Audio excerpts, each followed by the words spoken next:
ஆலி திரைப்பட ட்ரெய்லர் மற்றும் டீசர் பாடல் இந்த காட்சிகளை கண்டுகளிக்க வருகை தந்திருக்கின்ற பத்திரிகை ஊடக கலை உலக சகோதரர்களே, சிறப்பு அழைப்பாளர்களே, எனக்கு முன் பேசிய இந்த குழுவினர்களே, இங்கே எல்லார் பற்றியும் தொடர்ந்து பேசினால அந்த பேர் வரும்போது நான் பேசுகிறேன். இந்த படம் முதல்ல நமது இயக்குனர் மாதவ ராமதாஸ் சொல்லும் போது, ஏன்னா அவருக்கு மேல் விலாசம் ஒரு படம் பண்ணியிருந்தார். நீங்கள் பார்த்தீங்களா என்னன்னு தெரியல. ஒரு கோர்ட் ரூம்குள்ளே ஒரு கதையை பண்ணியிருப்பார். ஒரு கோர்ட் மார்ஷல் சம்மந்தப்பட்ட பார்த்திபன் நடித்த அந்த படம். அந்த படத்தை நான் பார்த்தேன். அந்த கோர்ட் ரூம் விட்டு அங்கே ஒரு ரீசஸ் அப்படின்னு சொல்லுவானே, ஒரு அட்ஜாயின்மெண்ட் மாதிரி இருக்கும். சரி, இப்போ வெளியே போவார் போல இருக்குது அப்படின்னு பார்த்தா, அந்த 2 கேரக்டர் உள்ளே நிற்க வச்சுருவார். கோர்ட் ரூமில் பேசிகிட்டு இருப்பாங்க. So never he went out accept ஒரு சின்ன ஒரு ஃப்ளாஷ் சொல்கிறதுக்காக வெளியே போயிருந்தார். இது ஒரு வித்தியாசமான திரைப்படமாக நான் பார்த்தேன். அப்போ சுரேஷ் கோபி நடித்த அப்போது அது பார்த்தேன். அது how doctor how he feels later about the சிஸ்டம்னு சொல்லி அந்த சிஸ்டத்துக்குள்ளே போனார். இந்த கதை சொல்லும் போதும் இது கம்ப்ளீட்டாக அந்த வெசலில் தான் இருக்குது. அந்த ஷிப்பிங் வெசலில், அந்த ஃபிஷிங் போட்லாம். நான் சொன்னேன், இது வெளியே போகாத்தி கதை எப்படி இருக்கும், இந்த கதை எப்படி நம்ம கொண்டு போக போகிறோம், இது கடல்லே முழுமையாக எடுக்கணும்னா கூட அதுக்கு பெரிய செட்டு போடணும். இதெல்லாம் தான் என்னோடய முதல் கேள்வியாக இருந்தது. இதெல்லாம் நாங்கள் யோசனை பண்ணி வச்சுட்டோன்னு சொன்னார். அங்கேயே அவருடைய டெடிக்கேஷன் எனக்கு தெரிஞ்சுது. ஏன்னா ஒரு செட்டு போட்டு அந்த சைஸ் ஆஃப் த போட்டே செட்டு போட்டு அந்த உள்ளே எடுக்கிற ஷார்ட்ஸ் எல்லாம் ஹைட்ராலிக்ஸ் கொடுத்து அது ஷேக் கொடுக்கறது எல்லாமே எப்படி தண்ணீர் ஆடுவோம் அந்த அளவுக்கு ஷேக் கொடுத்து ஒரு டெடிக்கேஷனோட இந்த படத்தை ஒரு முயற்சி எடுத்திருக்கார். இந்த படம் என்னை பொறுத்த வரைக்கும் ஒரு வித்தியாசமான திரைப்படமாக தான் நான் பார்க்குறேன். ஹரிசார் இதை எப்படி பார்த்து இதை வாங்கியிருக்கான்னு எனக்கு தெரியும். இது ஒரு வித்தியாசம்னு சொல்லும் போது படங்கள் வருகிற கமர்ஷியல் ஆஸ்பெக்டை பார்த்து ஆடல் பாடல் பிரம்மாண்டங்கள் இதெல்லாம் இருக்கும். ஆனால் இதில் ஆடல் பாடல் பிரம்மாண்டங்கள் இருக்குன்னு சொன்னால் பிரம்மாண்டமான கதையாக இருக்கும். அந்த கதை ஒரு வித்தியாசமான கதையாக இருக்குன்னு எனக்கு தெரியும். ஆனால் எந்த அளவுக்கு இது இன்று உள்ள ஆடியன்ஸ் பலவிதமான திரைப்படங்களை பார்க்குறாங்க, பல கதைகளை பார்க்குறாங்க, ஓடிடி பிளாட்ஃபார்ம் கதைகள் பார்க்குறாங்க. அவங்களுக்கு கண்டென்ட் நிறைய ஆயிடுச்சு. இப்போ ஷார்ட்ஸில் பார்த்துட்ருக்காங்க. இப்போ ரிங்கு அதான் பார்த்துட்ருக்காங்கன்னு நினைக்கிறேன். முன்னாடி நாங்கள் பேசுறது கேட்குறாங்களா, ஷார்ட்ஸ் பார்க்குறாங்கன்னு தெரில. ஸோ இந்த அளவுக்கு இப்போ சினிமா கலை எல்லாமே இப்போ ஒரு மொபைல் ஃபோனில் வர ஷார்ட்ஸ் அளவுக்கு வந்துடுச்சு. இப்போ நம்ம எதுக்கு நடிக்கிறதுன்னு தெரில. ஷார்ட்ஸுக்கு நடிக்கிறதா, ரீல்ஸுக்கு நடிக்கிறதா, டெலிவிஷன் நடிக்கிறதா, வெப் சீரிஸில் போய் ஓடிடி பிளாட்ஃபார்ம் நடிக்கிறதா, பெரிய திரைப்படங்கள் நடிக்கிறதான்னு ஒரு கன்ஃபியூஷன். எந்த ஒரு நடிகருக்கும் தேவையில்லை. எதில் நடித்தாலும் நடிப்பு தான். ஸோ அதில் எந்த ஒரு மாற்றுக்கும் எனக்கு தெரியல. ஏன்னா unless until you bring what you can do to the screen, you are not an actor. So any opportunity to act, நீங்கள் ஆக்ட் பண்ணுறது ரொம்ப ரொம்ப நல்லது நான் நினச்சிக்கிறேன். ஏன்னா காலத்தின் ஓட்டத்தில் என்னெல்லாம் மாறிக்கிட்டே இருக்கும். இந்த மாறுதலுக்கு நான் மாறிக்கொள்ள வேண்டுதான். மாற்றம் ஒன்று தான் மாறாததுன்னு பல தடவை கேள்விப்பட்டிருக்கோம். ஸோ மாதவ ராமதாஸோடைய இந்த வித்தியாசமான திரைப்படம் நான் சொல்லுவேன். அந்த வித்தியாசமான திரைப்படம் நிச்சயமாக வெற்றி பெறுவதற்கான வாய்ப்பை உருவாக்கி தரும் இடத்தில் நீங்கள் இருக்கீங்க. ஏன்னா வித்தியாசமான கதை சொல்லியிருக்காங்கன்னு சொல்கிறது இப்போ முக்கியம். இதுவும் அது மாதிரி எடுத்திருக்காங்க, இதுவும் அப்படி தான் இருந்துச்சுன்னு சொல்கிறத விட ஒரு வித்தியாசமான முயற்சி எடுப்பவர்களை வரவேற்பது நம் கடமை என்று தான் நினைக்கின்றேன். இந்த படத்துக்கு ஒரு மிகப்பெரிய ஒரு வலிமையான ஒரு பின்னணி இருக்குது அப்படின்னு சொன்னால் அது காரணம் உண்மையிலே என்னுடைய அன்பு சகோதரர் ரசூல் பூக்குட்டி சார் தான். ஏன்னா இது சவுண்டுக்கு ரொம்ப இம்பார்ட்டன்ட் கொடுக்குற படம். ஏன்னா கடலில் எடுக்கும்போது கொச்சின்லேருந்து ஹார்பர்லேருந்து வெளியே போய் தான் எடுத்தோம். அந்த சவுண்டு, இந்த டெடிக்கேஷன் விச் இஸ் ஒர்க்ஸ். அதனால தான் அவருக்கு ஆஸ்கர் கிடச்சிருக்கு. மேலும் பல ஆஸ்கரை வெற்றி பெறணும்னு ஆசைப்பட்றேன்.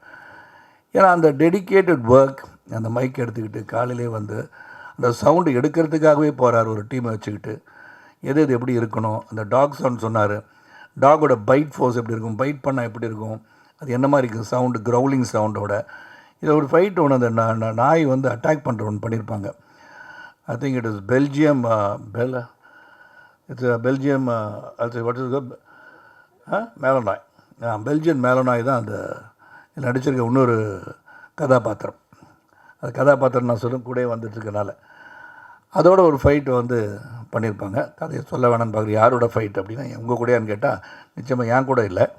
அது என் கூடயே சுற்றிட்டு இருக்கிற அந்த பிறநாய் யாரை கடிக்குது, யாரை வந்து இது பண்ணுறதுன்னு பார்க்கணும். அண்ட் இது வந்து எடுக்கிறது எவ்வளோ கஷ்டமாக இருந்திருக்கும்னு யோசனை பண்ணி பாருங்கள்.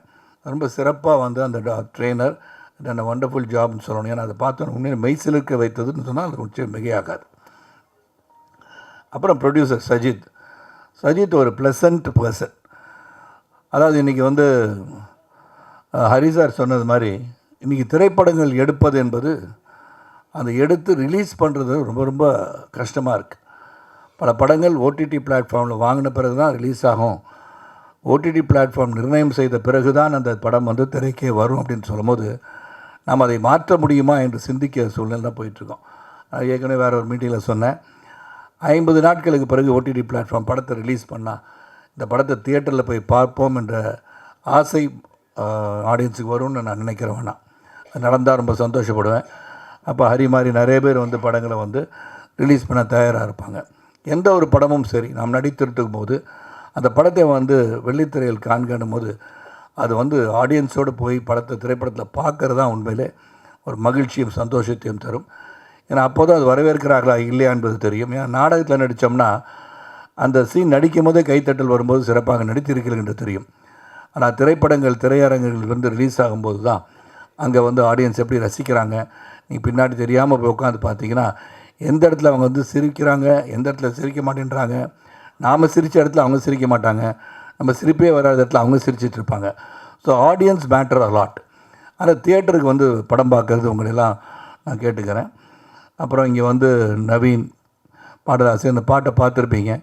ரொம்ப தத்ரூபமாக வந்து அந்த பாடல் வரிகள் அவர் சொன்ன மாதிரி அந்த வரிகள் காதுகளுக்கு கேட்பது போல் இருக்குது. அது வந்து எல்லா sound it's not super seeding the lyrics. அதுக்கு பாராட்டுக்கள். அதுக்கு எல்லாமே பாராட்டு வந்து டைரக்டர், அந்த சவுண்டு டீம் எல்லாருக்கும் பாராட்டு சொல்லணும். அந்த கேமராமேன் ரொம்ப பிரமாதமாக எடுத்திருக்காரு. அதுக்கப்புறம் இங்கே வந்து சிறந்த கேரக்டராக வையாபுரி அவர்கள், தாமரை அவங்க நடிச்சிருக்காங்க. தத்ரூபமாக வையாபுரி நடிச்சிருக்காரு. தாமரையும் சரி, தாமரை வந்து இங்கே சொன்னாங்க, நான் பிக் பாஸில் தான் அவங்கள பார்த்தேன், அங்கே நல்லா தான் பட நல்லா தான் பேசிகிட்டு இருந்தாங்க, இங்கே வந்து பேச தெரியலன்னு சொல்கிறாங்க. அந்த மேடையில் ஏறவங்க அப்போ தான் தெரியும், மேடையில் போய் நின்று பேசுகிறது அவ்வளோ ஈஸி கிடையாது. அதனால் அந்த மேடை பேச்சு என்பது போக போக பழக்கப்படும் போது தானாகவே வந்துவிடும். பல மேடைகளை காண இருக்கிறீர்கள் என்று மட்டும் நான் உங்களை பற்றி சொல்ல முடியும். அப்புறம் கம்மிங் டு இந்திரஜித் வந்து ஒரு சிறந்த கலைஞனாக வருவதில் எந்த ஒரு மாற்று கருத்தும் யாருக்கும் இருக்க முடியாது. Dedicated youngster who's got passion to act அப்படின்னு சொல்லலாம். அவரை பற்றி சொன்னோம்னா, அவர் வந்து வெளிநாட்டில் படிச்சிட்ருக்காரு. படிச்சிட்ருக்கும்போது லீவில் வந்து இந்த படத்தில் நடிக்கிறாரு. அதுக்கப்புறம் டைரக்டர்கிட்ட வந்து பழகி டைரக்டரோட படத்தில் நடிச்சிருக்காரு. இந்த படத்தில் வந்து நான் வந்து ஃபஸ்ட்டு அந்த ரஷ்ஷஸ் வந்து டைரக்டர் மாதவ் சார் காட்டும்போது there is some glint that அது வந்து அந்த அந்த படத்தில் அந்த கேரக்டராகவே மாறி இருக்கிறார் என்று தான் சொல்லணும். How you should do this character, எவ்வளோ பேஷனாக இந்த கதை பண்ணால் சிறப்பாக இருக்கும்னு நினச்சி I think Indrajith has work. And தேவிகாக்கா வந்து என்ன ப்ளஸ், தேவிக்கு ப்ளஸ் என்னென்னா, Devika already she is a beautiful girl. ஏன்னா அவங்க ஃபேமிலியில் சிலரும் வந்து முன்னணி கதாநாயகிகளாக இருப்பதை அவர் சொல்ல விரும்பவில்லைன்னு நினைக்கிறேன். ஏன்னா அவங்களுக்கு சொல்லணும்னு அவசியம் வராது. காரணம் இவங்களே ஒரு சிறந்த நடிகையாக வருகிற வாய்ப்பை பெற்றிருப்பவர். அண்ட் ஒரு அக்ரோபேட்டிக் அதை பற்றி தெரில. அவங்க வந்து ஒரு இங்கே வந்து பத்திரிகை சகோதரர்களும் ஊடகங்களும் இங்கே வந்து சிறப்பு படைப்பாளர்களும் நீங்கள் வந்து தேவிகா வச்சு ஒரு சிறந்த ஒரு ஸ்டண்ட் படத்தை எடுக்கலாம். நீங்கள் அந்த பாடல் காட்சியில் பார்த்தீங்கன்னா தெரியும், பின்னாடி சோஃபாலேருந்து பல்ட்டி அடித்து என் பக்கத்தில் வந்து உட்காந்துருப்பாங்க. அது நான் வந்து ஒரு தடவை 2 தடவைக்கு மேலே பண்ணாதீங்க, கழுத்து உடைய போகுது. இல்லை நான் பண்ணிடுறது 10 தடவை பண்ணால் 10 தடவை பண்ணுறாங்க. அண்ட் பைக்கு ஃபோட்டோகிராஃபியில் ஆசை. ஸோ இந்த கலை உலகத்தை ரசிப்பவர் Devika. So she is got a very bright future as reserve பொகட்டிஸ் புட் இட். அது மாதிரி ஹரிசாருக்கு நன்றி. அப்புறம் கேரளா டிஸ்ட்ரிபியூட்டருக்கு நன்றி. வையாபுரி கூலிங் கிளாஸ் மாட்டார், எதுக்குன்னு தெரியல, தெரியுது இல்லை மாட்டுங்க. அதான் இப்போ தான் ஸ்டைல், அதுதான் ஸ்டைல். இப்போது நம்ம கண்ணு மற்றவங்க தெரிஞ்சிடக்கூடாது. நம் கண்கள் பேசுவது என்ற காரணத்தினால், கண்கள் என்ன பேசுகிறது தெரியாத காரணத்தினால் அனைவரும் கண்ணாடி அறிந்து கொள்கிறார் என்று நான் நினைக்கின்றேன். இல்லைங்க சார், கடைசியாக தான் சொல்ல முடியும் சார். அவர் தான் அந்த படத்தோட கதாநாயகனே. எல்லோரும் சொல்ல மாதவ், ரஜித் சார், சங்கர் சார், அவங்க நண்பர் நவீன சொல்லிட்டேன். இந்த படத்தில் முக்கியமாக நீங்களாம் சந்தோஷப்படுவீங்க. ஏன்னா இந்த காட்சியில் அந்த நிக்கில் முருகன் என்ற அன்பு சகோதரர் அவர் வந்து இந்த படத்தில் ஒரு முக்கிய பாத்திரம் வந்து குரல்கள் வந்து வெளியே தான் கேட்டுட்ருக்குன்னு அந்த படத்தில் முதல்ல அவர் குரல் கேட்க வேண்டிய ஒரு சூழல் உருவாயிடுச்சு. இந்த குரலை போய் முதல்ல போட்டாங்களே அப்படின்னு கொஞ்சம் இருந்து கட் பண்ணிடலாமா, அந்த காலெலாம் கட்டி போட்டு தூக்கி போட்டுருவாங்க. ஆனால் தூக்கி போட முடியாத இடத்துல கரெக்டாக ஃபிக்ஸ் பண்ணிக்கிட்டாங்க. சரி எப்படி தூக்கி போடாட்டி என்ன பண்ணுறது சொல்லி தூக்கி போட்டு மிதிக்கிற மாதிரி காட்சி வருமானு பார்த்தேன், மாட்டிச்சு எனக்கு. அதில் வந்து நல்லா நான் சொன்ன நிற்கல தெரியாதனமாக இமோஷனலாக நடிப்பேன், உண்மையில் அடித்தாலும் அடிப்பேன் அப்படின்னு சொன்னேன். ஆனால் அதுக்கு தகுந்த மாதிரி ஈடு கொடுத்து என்னை எதிர்த்து பேசுகின்ற வசனங்களை நீங்கள் பார்க்க வேண்டும். அது வந்து மனசில் இருந்ததெல்லாம் பல பேருக்கு இருக்கலாம், இவர் ஏதாச்சும் எதிர்த்து பேசணும், முறைக்கணும் அப்படின்றது. இந்த மாதிரி சினிமாவில் நீங்களும் நடிங்க, அப்போ இந்த காட்சிகளுக்கெல்லாம் நடிக்க முடியும். நடித்தார், என்கிட்ட வந்து எதிர்த்து பேசினார். அதுக்கு என்ன விடை கிடைத்தது என்று சொன்னால், மிதித்து அவரை தூக்கி போடுகிற அளவிற்கு எனக்கு ஒரு வாய்ப்பு கிடைத்தது. மிக மிக சந்தோஷம் எனக்கு.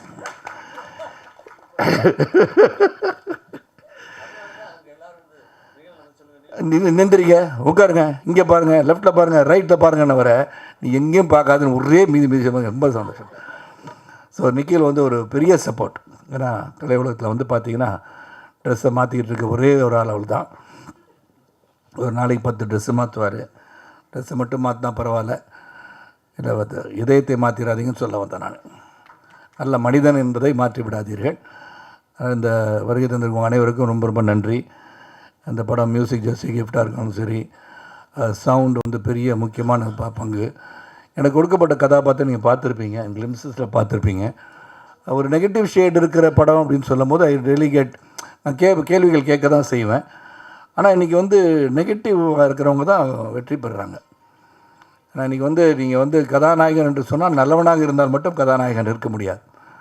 அவன் என்னென்ன தப்பு பண்ணுறானோ அவன் தான் கதாநாயகன். வில்லன் பிகம்ஸ் அ ஹீரோ, இந்த hero becomes a villain these days. நான் கலை உலகத்தை பற்றி பேசுகிறேன், நீ வேற எதையும் எடுத்துக்கூடாது.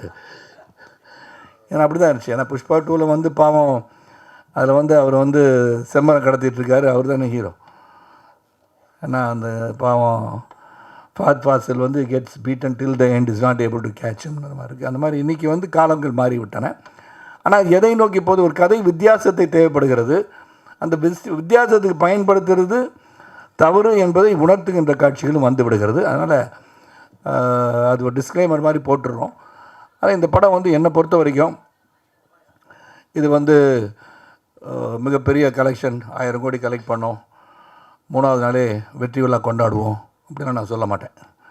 இதை பொறுத்த வரைக்கும் ஒரு நல்ல கதை, ஒரு சிறந்த இயக்குனர், வித்தியாசமாக சிந்திக்கின்ற ஒரு இயக்குனர் எப்படி மேல் சம்பப்ப எல்லாம் பண்ணாரோ அதே மாதிரி இந்த படத்தையும் நான் இதுக்குள்ளே தான் சார் பண்ணணும் அப்படின்னு ஃபீல் பண்ணியிருக்கார்.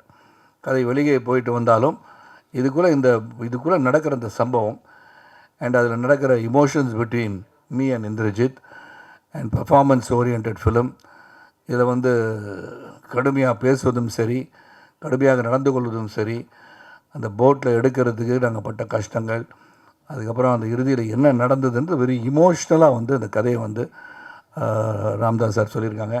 Thank you for giving me this opportunity director sir. நீங்கள் வித்தியாசமான படங்களை எடுங்க, to not deviate from what thoughts you have. ஏன்னா அதை டீவியேட் பண்ணாமல் நான் இந்த மாதிரி எடுக்கலாமா, இப்படி வேறு வித்தியாசமாக படம் பண்ணலாமா அப்படின்னு நினைக்கணும்னு அவசியமே கிடையாது. Keep to your genre and make it more interesting and commercial. ஏன்னா கமர்ஷியலாக இருந்தால் தான் you will be look back and people will start looking at you. Because producer அவர் பணம் சம்பாதிக்கணும், டிஸ்ட்ரிபியூட்டர் பணம் சம்பாதிக்கணும். ஸோ இந்த படத்துக்கு வந்து நீங்கள்லாம் வந்து உங்கள் ரிவ்யூஸ், நீங்கள் படம் பாருங்கள். ஒரு வித்தியாசமான முயற்சி, நாங்கள் இதை எதிர்பார்த்து வந்தோம், அதெல்லாம் இல்லையே அப்படி நீங்கள் ஈஸியாக சொல்லிட்டு போயிடலாம். எடுத்த முயற்சிக்கு நீங்கள் உறுதுணையாக இருந்தீர்கள் என்று சொன்னால் இது போன்ற படங்கள் வெற்றி பெறும் என்ற நம்பிக்கை எனக்கு இருக்குது. மீண்டும் உங்கள் அனைவருக்கும், கலை உலக சகோதரர்களுக்கும், வருகிற சிறப்பு அழைப்பாளருக்கும், ஊடக நண்பர்களுக்கும், பத்திரிகை சகோதரர்களுக்கும், செல்ஃபோன் பிரியர்களுக்கும், தொலைக்காட்சி நண்பர்களுக்கும், என்னுடன் வருகை தந்திருக்க தேரோட்டிகளுக்கும், என் சகோதரர்களுக்கும், மேடையில் இருப்பவர்களுக்கும், இங்கே நல்லா கம்பேர் பண்ணிகிட்டு இருக்க அன்பு சகோதரி அவர்களுக்கும் என் நன்றிகளை சொல்லி விடைபெறுகின்றேன். நன்றி, வணக்கம். சார் எனக்கு வந்து இது ஃபஸ்ட்டு மேடைங்க சார். அதனால் கொஞ்சம் படபடன்னு இருக்குது. முதல்ல எல்லாத்துக்கும் நன்றி சார். இந்த ஆலி படத்துக்கு எனக்கு வாய்ப்பு கொடுத்ததுக்கு ரொம்ப ரொம்ப நன்றி. ரொம்ப சந்தோஷமாக இருக்குது. ஃபஸ்ட் டைம் வந்து இந்த ஸ்க்ரீனில் என்னை பார்க்குறப்போ பயங்கர சந்தோஷமாக இருக்குது. நான் வந்து மேடை நாடகத்திலேருந்து நான் பிக் பாஸ்க்கு வந்தேன். அப்போதைக்கு வந்து நான் சரத்குமார் சாரை வந்து இந்த பணப்பெட்டி வைக்கையில் தான் பார்த்தேன். இன்றைக்கி நேரில் பார்க்கையில் எனக்கு பயங்கர சந்தோஷமாக இருக்குது. அன்றைக்கி இந்த பணப்பெட்டியை தூக்கிட்டு வந்திருக்கலாம் சார் நான். ஆமாம், இன்றைக்கி பார்த்தது ரொம்ப சந்தோஷமாக இருக்குது. சார் படத்தில் நான் கொஞ்சம் நடிச்சிருக்கேன்றப்போ எனக்கு பயங்கர சந்தோஷமாக இருக்குது சார். எங்கள் வீட்டில் எல்லோரும் பயங்கரமாக சந்தோஷப்பட்டாங்க சார். டைரக்ட் சார் ரொம்ப நன்றிங்க சார். சின்ன சின்ன டைலாக் கூட எனக்கு தமிழே தள்ளாப்பில சார். இதில் வந்து அவங்க மலையாளத்தில் பேசிட்டு எனக்கு புரிய வைக்கிறதுக்குள்ள நான் ரொம்ப கஷ்டப்பட்டார் சார். ரொம்ப ரொம்ப நன்றிங்க சார். புட்டி சார் ரொம்ப நன்றி. கொஞ்சம் படப்படப்பாக பயமாக இருக்குது முதல் மேடங்கவும். நான் அடுத்தடுத்துலாம் வாய்ப்பு நல்லா பேசுகிறேங்க சார். ரொம்ப ரொம்ப நன்றி எல்லாத்துக்கும். மேடையில் அமர்ந்திருக்கிற தயாரிப்பாளர், இயக்குனர் மற்றும் இங்கே இருக்கிற அனைவருக்கும் எனது பணிவான வணக்கம். சரத் சார் கூட நடித்து ரொம்ப வருஷம் ஆச்சு. ரொம்ப வருஷம்னா 2000க்கு முன்னாடி நடித்தது. அதுக்கப்புறம் இப்போ தான் அவங்க நடிக்கிறாங்க. இப்போ ரொம்ப சந்தோஷமாக இருந்தது. ஏன்னா அப்பப்போ பார்த்துப்போம், பேசிப்போம். ஆனால் இது வரைக்கும் அப்படி ஒரு வாய்ப்பு அமைஞ்சதில்லை. இதில் ஒரு சிறப்பான ஒரு கேரக்டர். ஏற்கனவே அப்பாவாக இருக்கேன், அப்பாவாக பண்ணியிருக்கேன். நிகழ்ச்சியை கூப்பிடும்போது சொன்னார், பார்த்தீங்களா உங்களுக்கு 2 சைடில் 2 ஹீரோயினை உட்கார வச்சுருக்கேன் அப்படின்னார். ஒன்று சரத் சாரோட பொண்ணா, இன்னொன்று வந்து எனக்கு ஒய்ஃபா, 2 பேர்த்த உட்கார வச்சுருக்கேன் அப்படின்னு சொன்னார். ஆனால் முதலாக அப்பா வேஷம் பண்ணது நிகில் சார் நடித்த படத்தில் தான். ஒரு நல்ல கேரக்டர் நீங்கள்லாம் பார்த்துருப்பீங்க. அதற்கு பிறகு இந்த படத்தில் ஒரு அப்பா வேஷம் கிடச்சிது. டைரக்டர் கூப்பிட்டு பறையும்போ, வையாபுரி சாரே ஒரு 2 தவசம் மாத்திரை மதி அப்படின்னு சொன்னார். 2 தவசம் ஆகிட்டு சார், அப்பா கேரக்டருங்க 2 வருஷம் 2 தவசங்கிறீங்களே அப்படின்னு. 2 வருஷமாக 2 தவசமாக இல்லை, 2 தவசம் மதி அப்படின்னார். ஆனால் போய் நடித்தா ஒரே நாள் தான். காலைல போய் இறங்கணும், சாயங்காலம் 7 மணிக்குள்ளே முடிச்சு அனுப்பிட்டாங்க. அந்த சாங்கை பார்க்கும்போது ஒரு 4 நாள் எடுத்த மாதிரி இருக்குது மாண்டேஜ் பார்த்தா. ஆனால் அது வந்து வெறும் 2 ஹவர் கூட இல்லை, அவ்வளவு ஃபாஸ்ட்டு. அதே மாதிரி சீனும் தாமரையை கேட்டு பார்த்துறீங்க. காலைல போன உடனே மதியானத்துக்குள்ளே சீன்ஸ் எல்லாத்தையும் முடிச்சிட்டாங்க. மதியானம் 3 மணிக்கு மேலே மாண்டேஜ் எடுக்க ஆரம்பித்தாங்க. சார் இன்னும் போவா, என்ன சார் பூவா, இன்னும் 4 ராவில் இல்லை அப்படின்னு. இல்லை இந்த ஒரு தவசம் மாத்திரம் இல்லை கழிஞ்சோ அப்படின்னு. இப்போ படம் பார்க்கும்போது தான் தெரிஞ்சது, ஆகா எல்லாத்தையும் வெட்டிட்டாங்க போட்டிருக்குன்னு நினச்சேன். ஆனால் அந்த சாங்லேயே அவ்வளோ அழகாக காமிச்சிருக்காங்க. ஒளிப்பதிவாளரும் சரி, எடிட்டரும் சரி, இசையும் சரி, பாட்டும் சரி.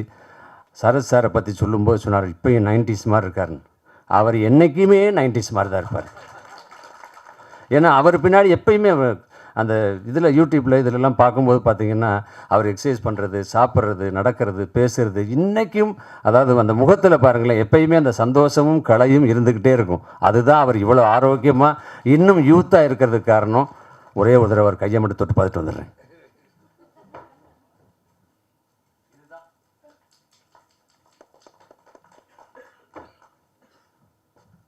அப்புறம் வந்து உட்காந்தோடனே ஹீரோயின்கிட்ட கேட்டேன், என்ன எங்கூட பையனாக நடித்தார், அந்த ஹீரோ வரலையான்னு. என்ன ஹீரோ வரலையா வந்தால் உங்கள் பக்கத்தில் உட்காந்துக்கல அவர் தான் அப்படின்னு. அவர் ஒரு மினி சரத் சார் மாதிரியே இருக்கார் பாருங்கள். ஆனால் படத்தில் பார்க்கும்போது குடுமையெல்லாம் வச்சுக்கிட்டு அப்படியே இப்போ ஒரு அப்பாவே அப்படி இருந்தது. என்னப்பா இப்படி மாறி ஹீரோ மாதிரி வந்திருக்கேன். என்ன நான் ஹீரோ தாங்க, ஆல்ரெடி இப்போ வேறு 4-5 ப்ராஜெக்ட் போயிட்டுருக்குனார். அந்தளவுக்கு ஒரு சிறப்பான அத்தனை நடிகர்களும் யதார்த்தமாக ரொம்ப சிறப்பாக நடிச்சிருக்காங்க. அதுக்கு காரணம் இயக்குனர், ஒளிப்பதிவாளர், தயாரிப்பாளர். இவங்க எல்லோரும் வந்து தாமரை சொல்லும்போது சொன்னாங்க, மலையாளத்தில் தடுமாறினார், பேச தடுமாறினார். ஆஹா, அவ்வளவு அழகா. அதாவது நம்மெல்லாம் மலையாளத்தில் அபிநயிக்கான்னு ஆசைப்படுது, ஆனால் மலையாள டைரக்டர்கள்லாம் தமிழில் படம் எடுக்கான்னு ஆசைப்பட்றாங்க. அதனால் அவ்வளவு திறமையாக அழகாக ஒரு கதை பண்ணியிருக்காங்க.